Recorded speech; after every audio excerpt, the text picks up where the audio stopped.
தண்ணி ஓடிக்கிட்டே இருக்கும், ஆகாயம் அப்படியே ஓடிக்கிட்டே இருக்கும், மண்ணை காற்றோட கலந்து அப்படியே நகர்ந்துக்கிட்டே இருக்கும், நெருப்பு அப்படியே படர்ந்து படர்ந்து அப்படியே அதுவும் தொடர்ந்து நகர்ந்துக்கிட்டே இருக்கும்.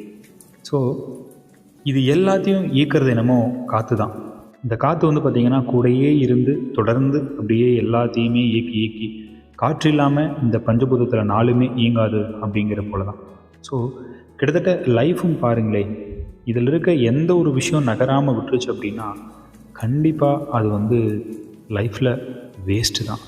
அதாவது தண்ணி ஒரே இடத்துல நின்னாலும் அது குட்டையாக போயிடும், நெருப்பு நகரலைன்னா அவிஞ்சு போயிடும், ஆகாயம் அதே இடத்துல நின்றுச்சுன்னா மழை எதுவுமே பெய்யாது.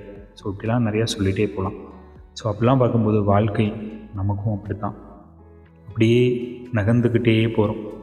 பிறப்பிலிருந்து இறப்பு வரைக்கும் தொடர்ந்து நகர்ந்துக்கிட்டே போகிற ஒரு இடைப்பட்ட காலம்தான் இந்த வாழ்க்கை. இந்த வாழ்க்கையில் நகர்தல் அப்படிங்கிறது கண்டிப்பாக வேணும். அது கண்டிப்பாக நம்மளால் தவிர்க்க முடியாது ஃப்ரெண்ட்ஸ். வாழ்க்கையில் புது புது விஷயங்களை தேடி அப்படியே நகர்ந்து போங்க. வாழ்க்கையும் இனிக்கும், உங்கள் வாழ்க்கையும் சிறப்பாக இருக்கும் ஃப்ரெண்ட்ஸ். தேங்க்யூ.